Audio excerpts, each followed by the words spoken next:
Hey, welcome back to Local Static. I'm Peyton Kavanaugh, and today we're at the Copper Crow, joined by local artist Caity Gallagher. Thank you so much for being here. Of course, thank you for having me. Happy to get to know more about your sounds and what brought you to play so much in the area. Absolutely. If you could first just talk to me a little bit about your sound for people that have never heard your music before. Sure. It's been hard to kind of whittle down the genre, but I've focused in on indie pop singer-songwriter, folk indie pop singer-songwriter. Yeah. So see, it's still hard to whittle down, but I would say I'm very storytelling and lyric driven, melodic. If I'm playing by myself, it's going to be, I feel like the acoustic guitar is more of a complement to my voice and what I'm saying. And then every once in a while I get to play with a full band, and that's when the orchestration really gets elevated and it has more of a rock pop sound to it. Yeah. When I was, just listening to the music that we're going to share with you all in a moment, you were very intentional in your lyricism, kind of poetic almost in the way that you write your music. Thank you. If you could talk to me a little bit about just what first got you interested in music and what that songwriting process is like for you. Sure, absolutely. So I think just ever since I can remember, my parents have always had music playing, whether it's a Sunday morning or we're just hanging out and in the backyard, in the car. So they have great taste in music, and they have such a vast taste in different genres that always made me interested in whether it be musical theater or rock or blues or funk or anything. So I think that's what got me interested in music in general. And then growing up, I did a lot of theater. I did a lot of little kind of DIY bands through high school with friends, and then again through college. And I think it just felt good to put what I was feeling down into words, and then it felt even better when other people around me were saying oh, I connect with that, or I relate to that. Yeah. So that feeling has always been the catalyst of writing. Yeah, it's really interesting. I just interviewed recently a 10-year-old singer-songwriter who had a very similar outlook. So it's it's cool to see how people from different ages are all kind of pretty similar in the songwriting process and the journey. Absolutely. If you could talk to me about, I know you just performed those two songs, which we mentioned we're about to show you all, but if you could talk to me about those two songs, the inspirations behind them and the writing process. Absolutely. So the one, Anybody Else, that one, I was legitimately hanging out with a couple of good friends of mine. It was a full moon, the strawberry moon, and I had just gone through a little bit of a emotional time and was I think that's probably when most songwriters can agree that there's more inspiration, because you go through things and then you want to process them through the writing process. But I just thought the idea and the imagery of the strawberry moon could be a cool thing to base a song off of, and that's where that one came from. Yeah, and then the other song, All a Dream, that one's really funny because I was just tuning my guitar and I was just doing that kind of picking pattern. I was I kind of like this. This is pretty. And then those lyrics just kind of flowed out without much of a catalyst. Okay. So it's 0 or 100. Either I have something that I'm really focused on and I'm really feeling and I need to get out, or it's just an idea that pops up at the right time. Yeah, it's incredible. Okay, so this song is called All a Dream. I released it last May. And here we go.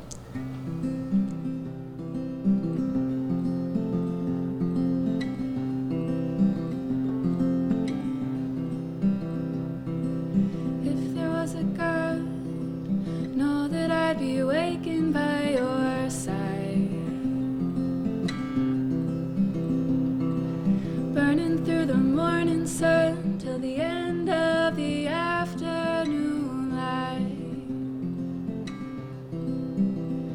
Take a walk down by the pastures to the edges of the stream, falling down and getting up and knowing what it means. Finally be free.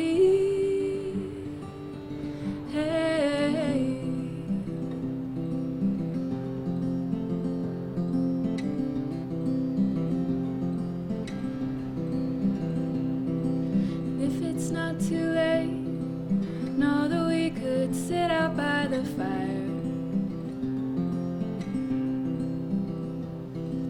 gaze into the flames, knowing that our eyes will never tire. Fight against reality to see it's all a dream, holding on and letting go and knowing what it means. Finally be free.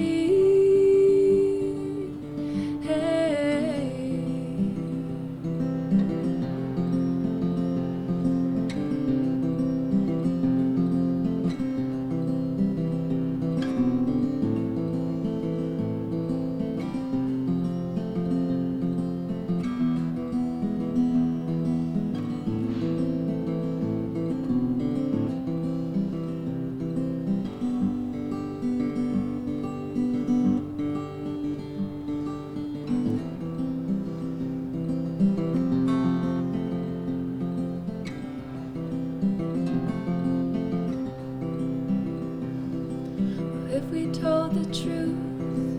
Know that this would never be the same. So let it float around the in-between, never really giving it a name. Sometimes the unspoken is more real than what it seems. Giving in and giving up and knowing what it means. Finally be free. Hey.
song is called Anybody Else. I released this one only a couple months ago, so it's my newest one.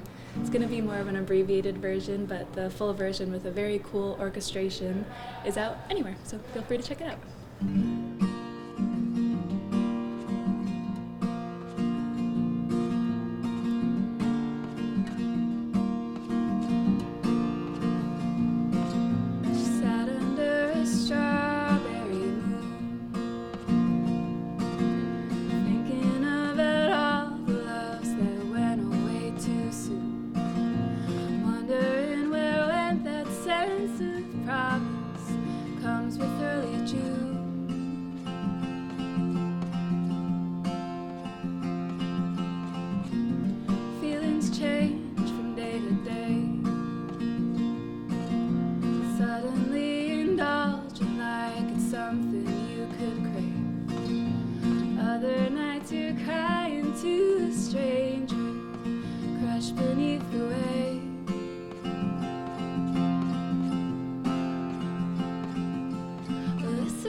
You said that you started getting interested in music from your parents, but you're in musical theater, you had different bands like throughout high school and college. Yeah. If you could talk about the people that have helped you along the way to get you to where you are now. Absolutely. And so, I mean, again, definitely my parents and my family in general for always being really supportive and pushing me to keep following this career path. My brother and I went to the same college, and we both did musical theater together, so that was a really fun support. All my friends throughout that. There's another local artist, Alec Lewis. He and I went to college together, wrote a couple musicals while we were in college, and then we had a band in the Capital Region back from like 2016 to 2020. And then there's a lot of people. Yeah. So, and then currently I have my producer and good friend Dan DeKalb that helps me with all of my recordings, and he does all the recording, producing, and mixing, as well as plays keys in my band and all my bandmates, and it's been a really lovely supportive journey. Yeah, so no, that's incredible. And like we were talking about, your lyricism being very intentional, very like storytelling driven, painting a picture. You being so heavily involved with musical theater is really interesting. You said you wrote 2 musicals. Could you talk a little bit about that process? It's so funny because at this point that was over 10 years ago. Oh wow. Because it was while I was in my senior year and then of college and then my first year of grad school that we were doing that. Yeah. The first one was about, we imagined if our music professors were all friends in the 70s and in college themselves, and wrote that. And then That's so cool. Very nice premise. Yeah. And it was so cool because we were able to hire a bunch of our friends and then put that show on at the UAlbany Theater. So just being able to write something and then see people emulate these characters and sing these songs that we created and like see it all put together, that was not something I ever expected I'd be able to do. But Absolutely. Yeah. And listening to your music, it sounds like you take different like influences and inspirations from, I'm assuming, different artists you grew up listening to, but also you're very heavily involved in the scene here, just in the Albany area. If you could talk about just who your biggest influences are right now. Absolutely. So I think in terms of songwriting specifically, it's always been like Jackson Browne, Carole King, those more 70s, Laurel Canyon singer-songwriters, who again, they're very storytellers, and the music is great, and especially Carole King's music is like deceptively complicated, and I didn't realize that until I was part of a tribute show for her, and we're learning all the orchestrations and the songs. I was like, wow, she has a lot going on here, and I definitely don't do that as much. Ben Folds too, I really like. I feel like he's definitely more piano, and before I played guitar, I was more of a piano player. Oh, wow. So it's funny that I've kind of transitioned into almost strictly playing acoustic guitar at this point, but he was an inspiration for that. Currently, like Lake Street Dive, I really like, and then there's just so many artists that I'm able to collaborate with in the capital region. Yeah, absolutely. And coming up as a smaller artist too in the area, it's my understanding just from other conversations that it's a very collaborative environment here in Albany. But if you could talk about your experience coming up as a smaller artist here. Yeah. So I played my first show. I was a server at McGeary's over here in Albany. Yeah. And I was a server on Wednesdays and Sundays, which was perfect because Wednesdays was open mic nights and Sundays was the blues jam. And there was just such a warm, receptive feeling there. So it would, for 5 minutes every time that I was serving, they would say, Caity's not going to be at your table, she's going to go sing a song, which was really, really sweet. And that's kind of, wonderful. Thank you. It's kind of what gave me the, I guess, just confidence to start performing in the area. I did a couple open mic nights at cafes. And then once I was able to start booking gigs, it's just always been a pretty receptive and encouraging community. Yeah. So I'm really thankful for that.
Absolutely, and you have a good amount of your music is available for people to stream as well. Talk to me about what that's been like for you, getting your music out on platforms. Not only are you performing in the area, but really anybody can find you online. Yeah, it's really cool because they've made it pretty easy to do and pretty affordable. I think it's like $10 a song, and you can put it on streaming sites forever. Not that you really make much from them, but it's nice to get your songs out there and just to.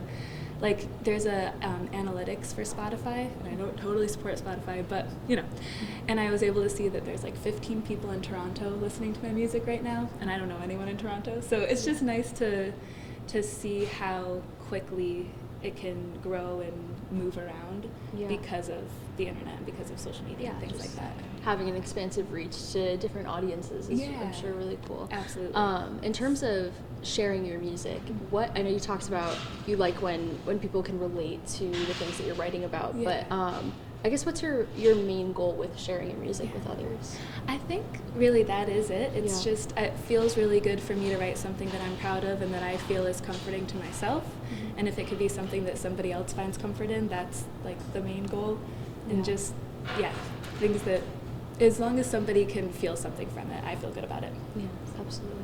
And you mentioned that you work with like a local producer for your music. Yeah. If you could talk about just the process of recording your music, Sure. producing, and getting it out there to the world. Absolutely. So I'm really lucky because my producer was my good friend first, and so we have a very collaborative and very kind of easygoing approach to it, where I think a lot of times, and I'm not sure, but you pay for a certain amount of time in studio, you go in needing to have a good idea of what you're going to do, and there's this expediency in getting it done. And we're able to really take our time, and most recently, some of the songs I've brought to him, we've said, let's mess around with the key, let's mess around with the tempo, and see if there's something here that's more than just what my initial idea was. Yeah. And so that's really fun to see how we can expand it. And then because there's so many amazing session players in this area, I got a pedal steel musician on one of my songs. We're just able to hire other supports to then make the song so much more than it would be if it was just myself. That's incredible. In terms of the recent music that you've been working on or music you've been releasing, are there any, I guess, standout projects that you've done recently? I think that song Anybody Else that I played is my favorite so far, and probably just because it's the most recent. Yeah. But that was one that I had just kind of written out, as I had said, over the summer.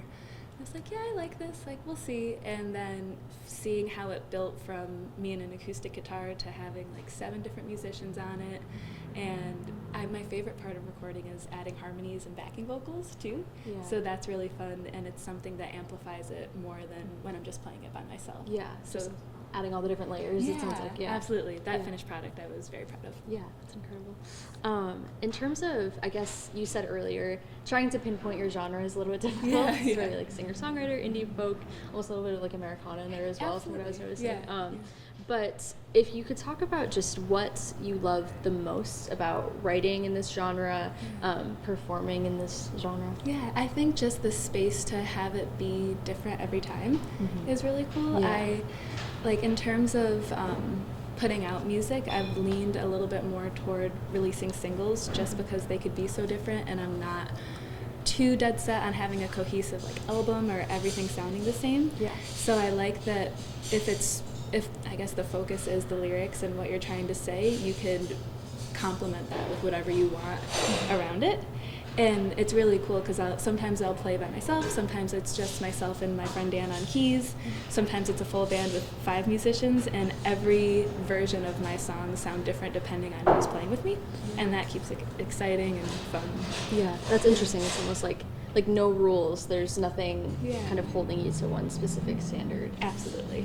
Yeah. And I don't know if that's more my personality when it comes to it or the genre in general, but it works well. Yeah, So. it seems like too a lot lately, especially in what I've noticed in the local music scene here, people like to just pick different parts of different genres to throw in, and just kind of, it's like a smattering of different techniques, which is really cool.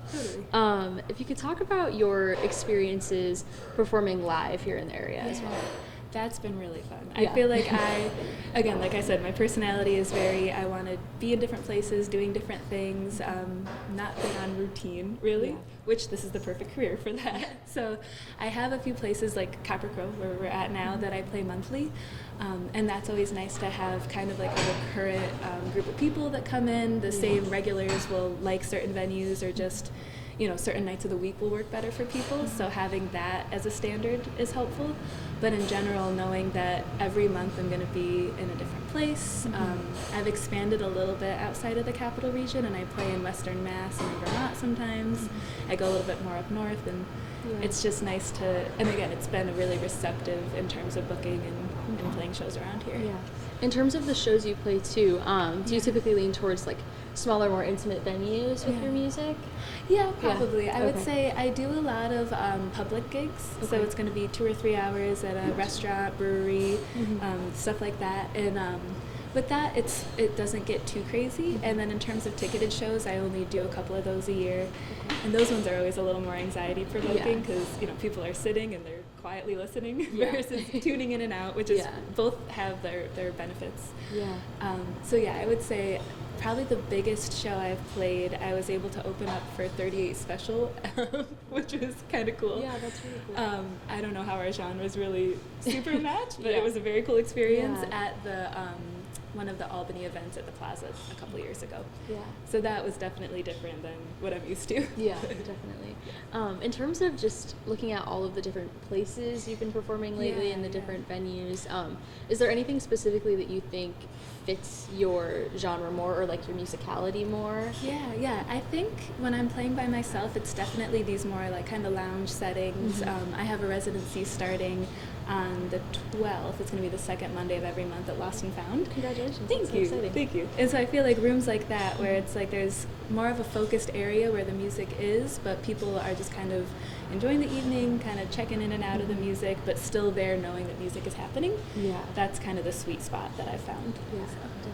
In terms of how your music has been received by audiences here in the area or, Massachusetts, Vermont, where you've been going, how have you felt that your music has been received? Have there been like standout conversations you've had with people listening to your music before? Yeah, it's always shocking to me when I look out and see somebody that's not like my dad singing my original music, which is great when my dad does it too, but people that I wouldn't expect to be listening so intently or like going home and listening after a show to then be knowing the songs enough to be singing along to them, like that always, I get like, I get butterflies. It makes me really happy to see, and that's been happening more and more over the past year or two, so that's just been a really lovely thing to watch happen. Yeah, definitely.